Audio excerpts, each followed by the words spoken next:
Welcome to this week's special edition of Saving America. This is Dr. David D. Schein, and we've got a great program for you today. We're going to start with In the News, as we've got a government out of control and hypocrisy reigns. Rumor of the week is a tough deal. Giving out our hard-earned tax dollars to people who are here illegally. That doesn't seem to make a lot of sense, and the country being held hostage. That's not fun. And in our Just the Facts segment today, we've got a fascinating person, Dr. Paul Sambataro, who is a neurocognitive psychologist and has some books out and is just done some fascinating research about human behavior and the mind. And so we'll be hearing about that.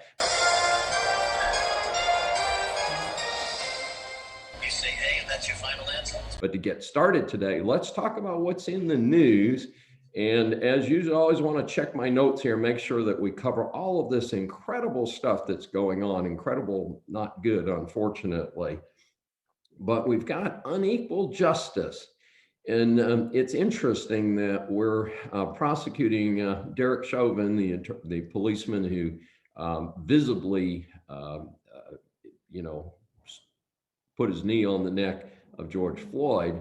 But at the same time, the Capitol policeman who shot Ashley Babbitt in the back at the U.S. Capitol on January 6th, who has not been identified, will not be charged. And I'm trying to figure out, shooting somebody in the back, and it's a police person, but the person shot was a white person. And obviously, George Floyd is a Black person. So is there unequal justice in America today where if a policeman shoots a white person, it's okay? I certainly hope that is not true, but I am concerned about the decision there. And it'll be interesting to see what the family of Ashley Babbitt, who are aghast at this decision by the Department of Justice that was just recently announced. And then we've got Nancy Pelosi, Miss Lobotomy, defending Representative Maxine Waters, who called for rioters to get more confrontational if they don't like the outcome of the Derek Chauvin case. And it seems to me that this is a lot more incitement of rioting and violence than when former President Trump said, let's peacefully let people hear from us. Yeah, Maxine Waters, okay to say that. President Trump, not okay to say act peacefully. I've got a problem with that. And I think most of the American people do. And I demand that if social media is going to ban President Trump, and similar commentary, surely social media must ban Maxine Waters for making even more incendiary incitement remarks. So let's see if that happens. I kind of doubt it, but my third part in the news today is just too strange. As some of our regular viewers and listeners know, I am no fan of the state of California. It is a beautiful place. There are some wonderful things. And unfortunately, it has been ruined by its own government and by the dominant liberal class out there who do not have any sense, no common sense at all. And the latest on this is that California is looking into equitable math. Folks, I cannot make this up. The goal of obtaining the correct answer is racist. I always thought 2 + 2 = 4. I think I learned that in kindergarten, and I don't think the answer has changed in my years. But California is saying that because I learned that at school, and the school might have been influenced by white supremacy, that maybe 2 + 2 does not equal 4. Folks, this is just too strange.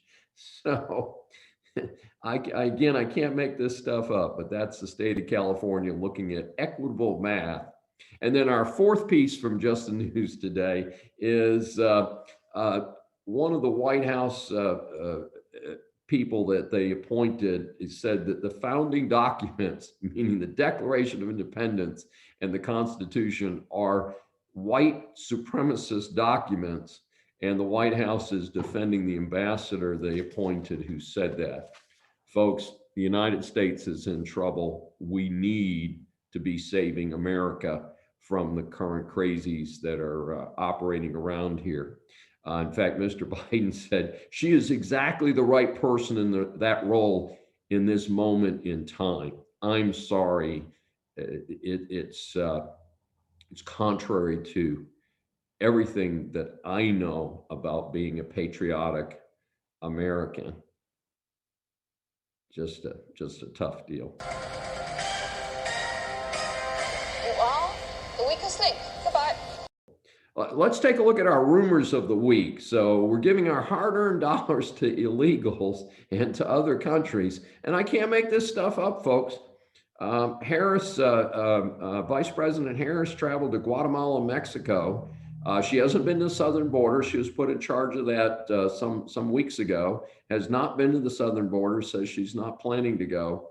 But she's gone to these other countries, begging them to help bail out Biden's stupid policies and announcements that have caused this incredible surge and this humanitarian disaster and danger to America of both people flooding into the country who have not been cleared for COVID, and drugs and prostitution coming across our southern border. Yes, this is a crisis. Yes, it was created by the Biden administration. And no, we don't need to run around and throw billions of dollars to these countries in Central America. That's a terrible idea when the deficit in the United States has set new records. The month of March was the third highest monthly deficit in the history of the United States. We don't need to be throwing money away. We need to just protect the darn border. That's what we need to do. And then in another incredible story, New York said that they are going to give $15,000 to each illegal that they can find in New York who they can document as there. And I'm trying to figure it out. My recollection is that we have something in the Immigration Reform Act of 1986 that said that everybody working in the United States needs to have an I-9 form on file. The I-9 form requires you to show that you are an American citizen or a green card holder who has the legal right to work in the United States. So the state of New York knows that there are people working illegally in New York, and it's going to give them money because their job went away due to COVID, which of course was largely due to the failures of the state of New York and its idiot Governor Cuomo. But it's interesting because they want to do this, but New York has the highest homelessness rate in the United States, 47.3 homeless people for every 10,000 residents. 1 in 6 children is hungry in New York. There's an alliance of New York City restaurants that has announced about 5,000 restaurants have closed, costing 140,000 jobs. Now, does it make sense to give illegals $15,000 or to take care of your own tax-paying citizens who are struggling? And that's our rumors for this week on Saving America.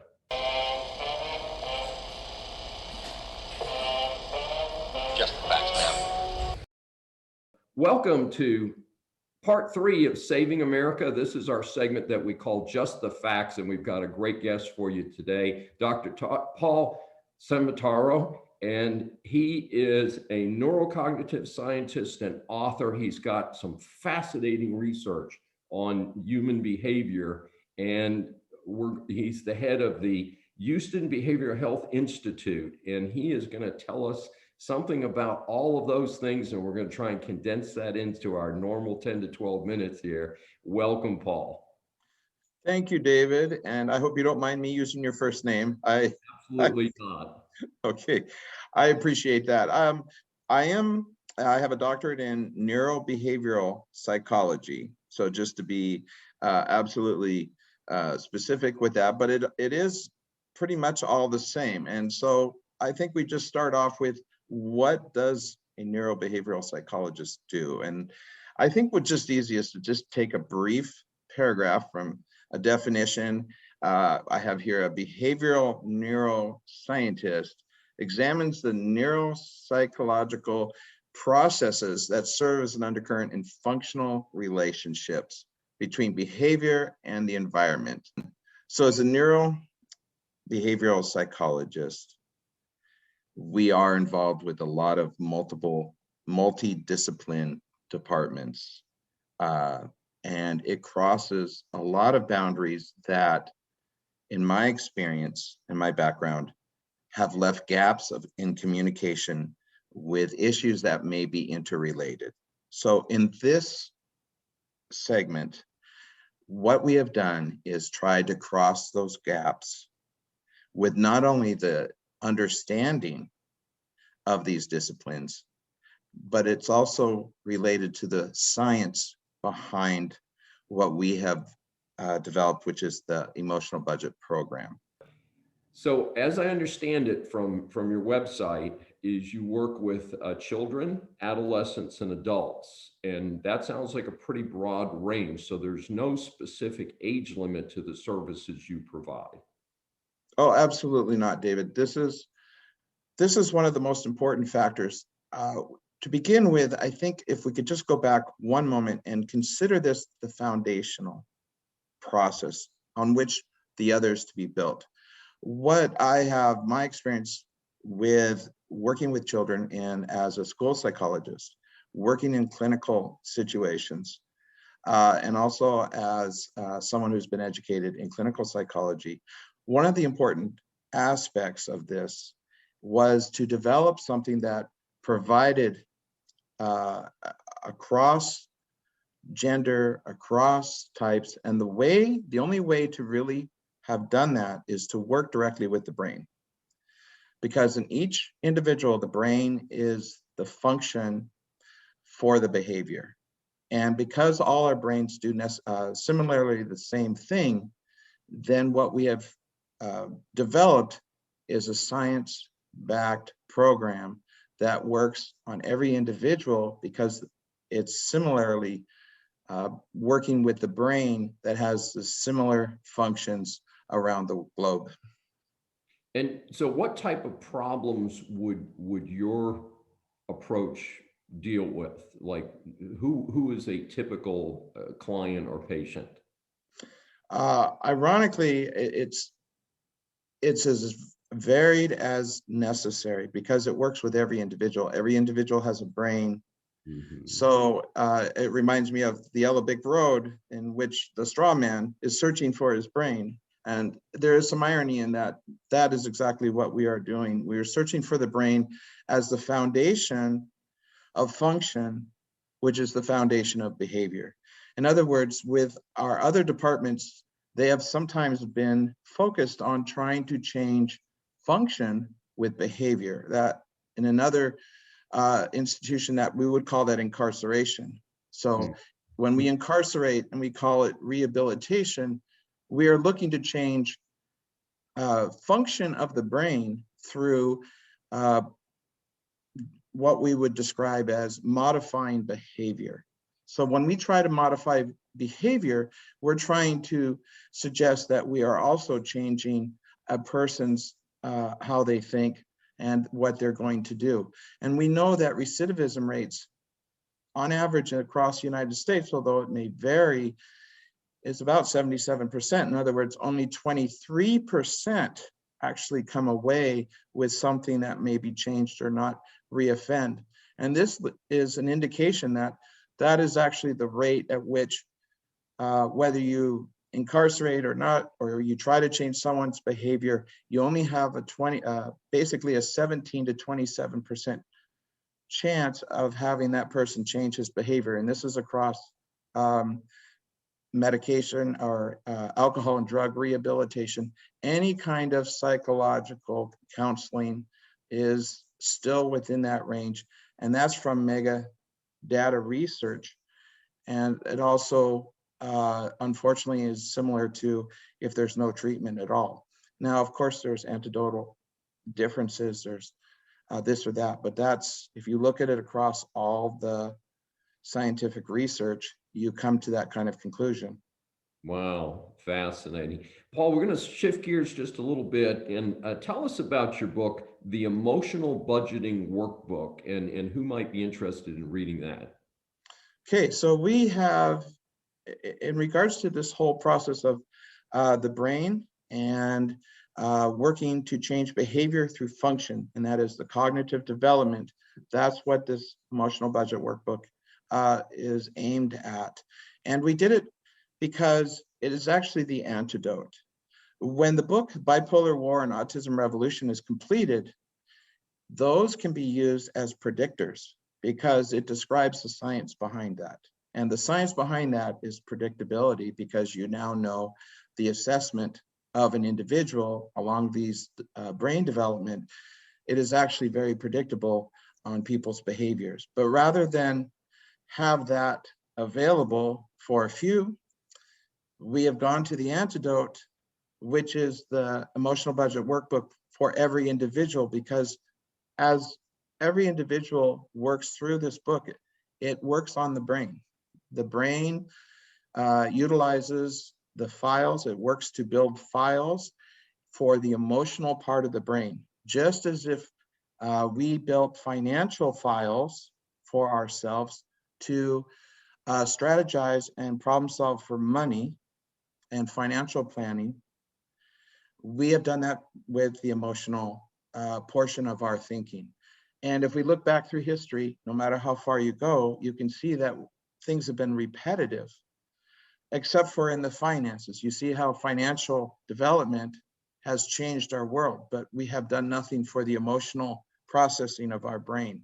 And because of that, we now sit in what I would congratulate you, David, for trying to bring more information and saving America. But the underlying root here is the brain and behavior that follows. And in providing the brain an updated way to do what we've done with financial markets, we can do with emotional. In other words, stabilize our thinking, bring new perspectives in a scientific, repeatable manner across every individual who is not traumatic, does not have traumatic brain injury, and because every brain does the same work. And Paul, we have limited time. This is obviously a fascinating topic. We could go for hours. You mentioned something that I was going to ask you about next, so I'm going to just key you in here. I know you have two books in process, one on bipolar and one on autism. Would you tell our listeners a little bit about those two and when we might find them available? Yes, that is the conundrum of all of us who are busy. Yes. Yeah. And that is unfortunate, but it is, it actually is working out in a strategic way, again, because the emotional budget workbook is important to provide free agency to our behaviors, because it's directly with the brain. If we're not working with the brain, it's not free agency. We are influenced by our environmental pressures. But by doing that, we provide the free agency, and the books Bipolar War and Autism Revolution were broken down into two parts, specifically because there's so much information. And that information explains the divergence, rather than autism and bipolar being simply a disability of mental health as a label. It actually, if we follow the behaviors, we can look at it as the outside part of the curve of a normal population, in which these are shared behaviors all the way across the spectrums from bipolar to autism that can be shared. And the behaviors can be predicted and followed through the population curve. And obviously the ones that are to the far edges of the curve are those individuals who have the greatest difficulty in functioning. So when they have a problem functioning, then we tend to provide labels to that dysfunction. because there's an issue. But Mm. rather than simply provide label as a disability, we can follow those behaviors and understand it, and then provide the support as one. We might have glasses for those of us who can't see well. I would have a great disability and not be here today, David. And the same can be said for all of these mental health disabilities. The more we understand, the greater the support we can provide in having that individual be a part of society in a functional way. Absolutely. Well, Paul, if people are interested in getting more information, what website would they go to? They can obviously, we're all over the web. We have podcasts that really explain in 17 parts, Talk Revolution with Paul Sambataro. This is really broken down into specific areas that we just mentioned: bipolar, autism, ADD, many, both in assessments and so on, and so many different areas, explains how this working with the brain through this workbook, emotional budgeting workbook. And we are working on having this explained either on YouTube or in some way available. So we will have an explanation to how the workbook should be going through, basically a guide. And that is what we're currently working on. And also we're working on other governmental agencies to provide them this same platform for mental health interventions. Well, thank you so much, Paul. It's been wonderful to visit with you and give our viewers and listeners an opportunity to learn more about this important area. Certainly, the two things you've mentioned, bipolar is probably the most commonly diagnosed mental health issue in the United States today. And autism is a concern for many, many parents. And of course, autistic children become autistic adults in many cases. And so these are very important things for our society. And what a great fit for our concept called Saving America. And we hope our viewers and listeners will join us again. Take care. Bye-bye.